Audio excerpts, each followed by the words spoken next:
दोस्तों ये कहानी है एक ऐसे साइंटिस्ट की जो अपनी रिसर्च करके एक ऐसी मेडिसिन बनाता है जिससे वो किसी भी इंसान को पूरी तरह से इनविजिबल कर सकता है। लेकिन उसने कभी नहीं सोचा था कि उसकी ये रिसर्च एक दिन उसकी पूरी जिंदगी को बर्बाद कर देगी। तो कहानी की शुरुआत में हमें एक साइंटिस्ट दिखाया जाता है जिसका नाम सेबेस्टियन होता है। उसने कई सालों की मेहनत से एक ऐसी मेडिसिन को इन्वेंट किया था जिससे वो किसी भी लिविंग थिंग जैसे कि इंसान या जानवर वो उन्हें गायब कर सकता था। लेकिन वो ऐसी मेडिसिन बनाने में कामयाब नहीं हुआ जिससे वो इनविजिबल थिंग्स यानी गायब हुई चीजों को वापस ला सके। इसलिए अब वो इस प्रोजेक्ट पर काफी काम कर रहा था जिससे वो मिसिंग हुई चीजों को वापस ला सके। वो इस चीज में काफी ज्यादा रिसर्च करता है और फाइनली उसकी मेहनत रंग लाती है, यानी कि वो ऐसी मेडिसिन बनाने में कामयाब हो जाता है जो वो इनविजिबल हुई चीजों को वापस ला सके। असल में उसने गायब होने वाली मेडिसिन से बहुत सारे एनिमल्स को गायब किया हुआ था जिससे वो उन्हें वापस लाना चाहता था। अब जबकि वो इस मेडिसिन को बनाने में कामयाब हो गया था तो वो इस बात को अपने बाकी कलीग से शेयर करता है और उन्हें लैब में आने को कहता है। लैब में एक गोरिल्ला था जिसे उन्होंने गायब किया हुआ था।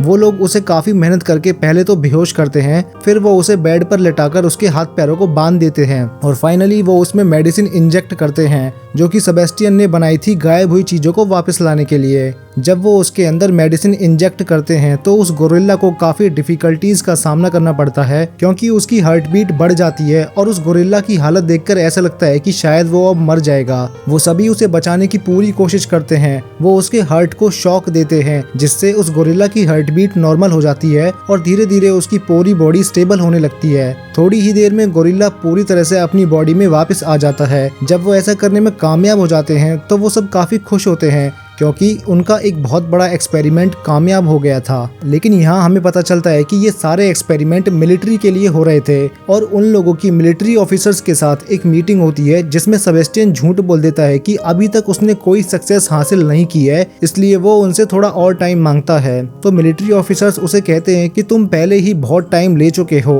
और अगर तुमने जल्दी कोई रिजल्ट नहीं दिया तो हम तुम्हारे रिप्लेसमेंट में किसी और को ले आएंगे। जब वो लोग बाहर जाते हैं तो सेबेस्टियन के साथी, जिसमें एक लड़की का नाम लिंडा और एक लड़के का नाम मैथ्यू होता है, वो उससे पूछते हैं कि तुमने मीटिंग में झूठ क्यों बोला कि तुमने सक्सेस हासिल नहीं की जबकि तुम तो सक्सेस हासिल कर चुके हो। वो कहता है कि इसलिए क्योंकि मैं इस मेडिसिन को किसी इंसान पर टेस्ट करना चाहता हूँ। लेकिन वो इंसान और कोई नहीं बल्कि वो खुद सेबेस्टियन था। फिर वो अपने बाकी साथियों के साथ एक मीटिंग करता है और सभी को लैब में बुलाता है। वो यहाँ पर सभी से झूठ बोल देता है कि आर्मी ने हमें इस मेडिसिन को इंसानों पर टेस्ट करने की परमिशन दे दी है जबकि ऐसा कुछ नहीं था और मैं इसे अपनी बॉडी पर टेस्ट करना चाहता हूँ। लिंडा और मैथ्यू भी उसका इस बात में साथ देते हैं। सेबेस्टियन अपनी बॉडी में गायब होने वाली मेडिसिन को इंजेक्ट करवाता है जिसकी वजह से उसे काफी पेन होता है और आखिरकार वो गायब हो जाता है। लेकिन इसके साथ वो बेहोश भी हो जाता है और उसे वापस होश में आने में तकरीबन 17 घंटे लग जाते हैं। जब वो होश में आता है तो वो लाइट को सहन नहीं कर पा रहा था तो वो लाइट्स को ऑफ करने के लिए कहता है। तभी सारी लाइट्स ऑफ कर दी जाती हैं। सेबेस्टियन कम्प्लीटली गायब हो चुका था और उसकी बॉडी का टेस्ट किया जाता है, यानी कि उसकी बॉडी के चेकअप के बाद पता चलता है कि उसकी बॉडी एकदम नॉर्मल है। तो ऐसे ही पूरे 3 दिन गुजर जाते हैं और अब सेबेस्टियन को विजिबल करने यानी कि उसकी बॉडी में उसे वापस लाने का टाइम हो गया था। वो लोग उसमें मेडिसिन इंजेक्ट करते हैं जिससे उसे वापस लाया जा सके। फिर सेबेस्टियन को दोबारा से बहुत ज्यादा पेन होता है, लेकिन मुसीबत की बात ये थी कि वो विजिबल नहीं हो पाता है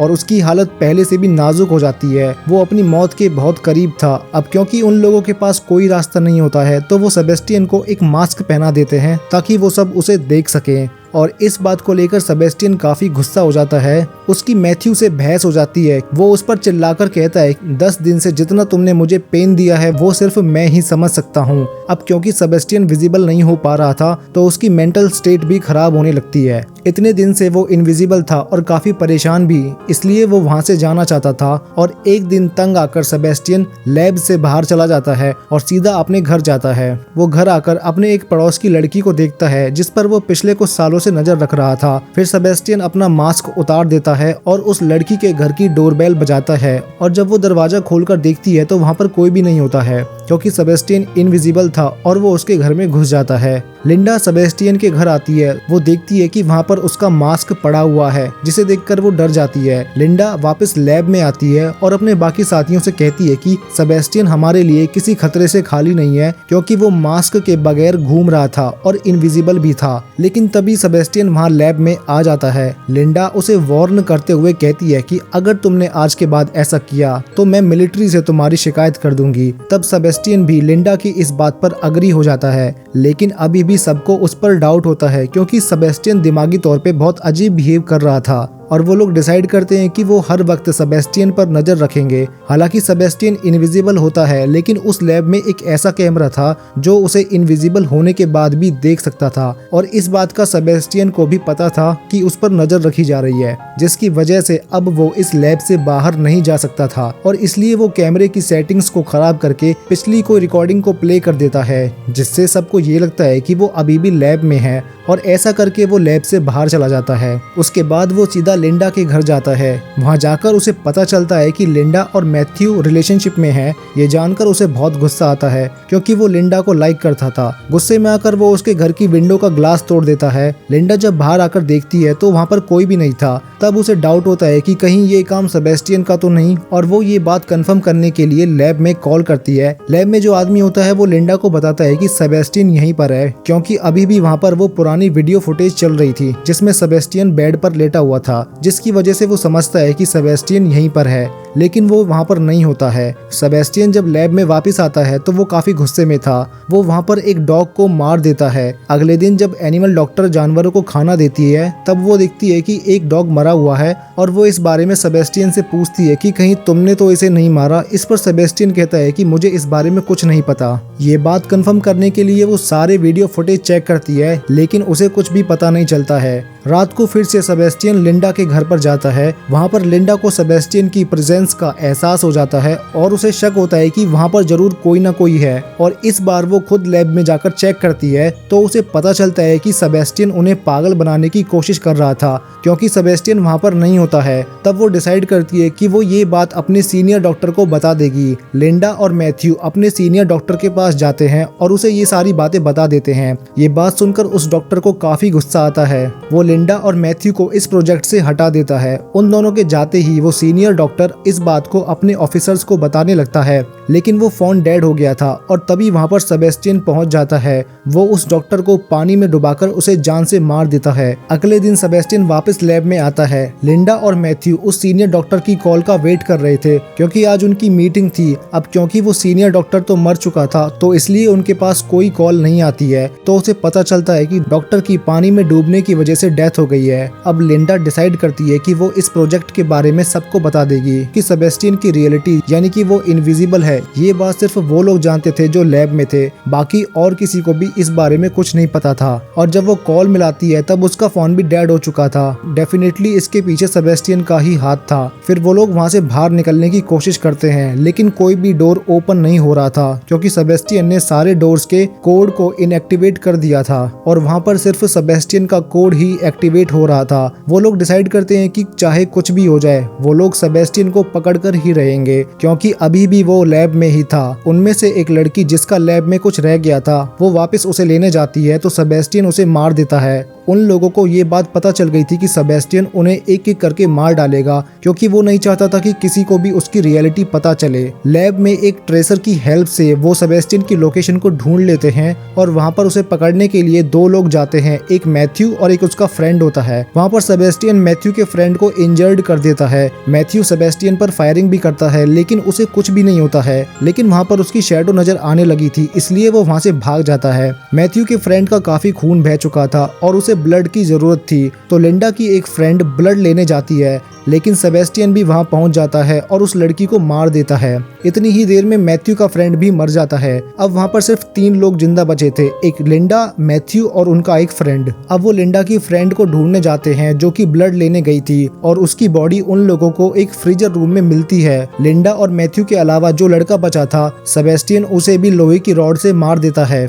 और जब मैथ्यू अपने फ्रेंड को बचाने की कोशिश करता है तो सेबेस्टियन उसे भी इंजर्ड कर देता है। वो लिंडा और मैथ्यू को उस फ्रीजर में बंद करके फ्रीजर को ऑन कर देता है। वो उन लोगों को वहीं पर छोड़ देता है ताकि वो ठंड की वजह से वहां मर जाएं। फ्रीजर का टेम्परेचर धीरे धीरे डाउन होता जा रहा था, लेकिन लिंडा फिर भी हिम्मत करके दरवाजे को तोड़ने की कोशिश करती है, लेकिन वो उसे तोड़ नहीं पाती है। मैथ्यू जो कि काफी ज्यादा इंजर्ड था, इसलिए वो बेहोश पड़ा होता है। फिर हम सेबेस्टियन को देखते हैं जो कि अच्छे से रेडी हो जाता है और एक केमिकल को यूज करके बॉम्ब बनाता है। फिर वो उसका टाइमर सेट करके वहां से जाने लगता है। दूसरी तरफ लिंडा भी मैग्नेटिक पावर का यूज करके दरवाजे को खोलने की कोशिश कर रही थी और इसमें वो कामयाब हो जाती है और वो डोर ओपन हो जाता है। डोर ओपन होने के बाद वो मैथ्यू को वहां से बाहर निकालती है और उसके पास आग जला देती है क्योंकि उसकी बॉडी काफी ज्यादा ठंडी हो गई थी। अब लिंडा उस जगह पर जाती है जहाँ पर सेबेस्टियन था। सेबेस्टियन जो कि लिफ्ट में था और लिफ्ट का दरवाजा बंद होने ही वाला था कि तभी लिंडा वहां आ जाती है। लिंडा के हाथ में एक फायर सिलेंडर होता है जिसे वो सेबेस्टियन के ऊपर चला देती है, जिस वजह से वो जल जाता है। उसकी पूरी बॉडी जलती जा रही थी। अब क्योंकि सेबेस्टियन इंजर्ड भी था और वो काफी गुस्से में भी था, तो वो लिंडा से अपना रिवेंज लेना चाहता था। वो उसे कैसे भी करके मारना चाहता था। फिर लिंडा आग बुझाने वाली पाइपलाइन को ऑन कर देती है जिससे वहाँ पर पानी गिरने लगता है। अब इससे सेबेस्टियन हल्का हल्का नजर आने लगा था और वो लिंडा को काफी बुरी तरीके से मारने लगता है। वो उसकी गर्दन पर पैर रखकर उसका गला दबाने की कोशिश करता है। लिंडा मरने ही वाली होती है कि तभी वहाँ पर मैथ्यू आ जाता है जिसके हाथ में एक लोहे की रॉड होती है। वो उस लोहे की रॉड को सेबेस्टियन के सर में मार देता है जिससे सेबेस्टियन वहीं पर गिर जाता है। फिर मैथ्यू लिंडा को उठाता है और वो दोनों वहां से जाने लगते हैं। सेबेस्टियन जो कि अभी तक मरा नहीं था, वो उसी रॉड को उठा लेता है और मैथ्यू को मारने ही वाला होता है। तभी मैथ्यू को पता चल जाता है तो मैथ्यू सेबेस्टियन को धक्का दे देता है जिससे वो रॉड इलेक्ट्रिक वायर से टकरा जाती है और सेबेस्टियन को इलेक्ट्रिक शॉक लग जाता है जिससे वो वहीं पर बेहोश हो जाता है। फिर लिंडा और मैथ्यू उस जगह पर जाते हैं जहां पर सेबेस्टियन ने बॉम्ब का सेटअप किया हुआ था। वो दोनों समझ जाते हैं कि उनके पास टाइम कम है और वो दोनों चाहे कुछ भी कर ले लेकिन इस बॉम्ब को एक्सप्लोड होने से नहीं रोक सकते हैं। वो लोग यहाँ से बाहर निकलना चाहते थे लेकिन वो लिफ्ट के जरिए यहाँ से बाहर नहीं जा सकते थे क्योंकि सेबेस्टियन ने उनके अराइवल और डिपार्चर को इनएक्टिव कर दिया था। इसलिए वो लोग इमरजेंसी एग्जिट जो कि लिफ्ट के साथ होती है उसके सहारे ऊपर चढ़ने लगते हैं। जब वो ऊपर जा रहे होते हैं तभी बॉम्ब ब्लास्ट हो जाता है। वो लोग ऊपर चढ़ रहे होते हैं तभी नीचे से सेबेस्टियन आकर लिंडा का पैर पकड़ लेता है क्योंकि सेबेस्टियन अभी भी जिंदा था। मैथ्यू लिंडा को बचाने के लिए आगे बढ़ता है लेकिन इससे पहले कि मैथ्यू उस तक पहुंच पाता, सेबेस्टियन लिंडा को लेकर लिफ्ट में आ जाता है। जब वो दोनों लिफ्ट में होते हैं तब लिंडा एक वायर जो कि लिफ्ट में लगी हुई थी उसे पकड़ लेती है। उस वायर के जरिए लिफ्ट ऊपर से नीचे आ रही थी। लिंडा अपने पैर से एक बटन प्रेस कर देती है जिससे वो वायर लिफ्ट से अलग हो जाती है और सेबेस्टियन उस लिफ्ट के साथ नीचे जाके गिर जाता है। नीचे ब्लास्ट की वजह से आग जल रही थी जिसमें सेबेस्टियन जलकर मर जाता है। लिंडा मैथ्यू के पास पहुंच जाती है और वो दोनों बच जाते हैं। फाइनली वो काफी खुश होते हैं और इसी के साथ ये कहानी यहीं पर खत्म हो जाती है। वेल गाइज, अगर आपको ये वीडियो अच्छी लगी हो तो इसे लाइक कर देना। ऐसी और स्टोरी एक्सप्लेनेशन के लिए चैनल को सब्सक्राइब भी कर लेना।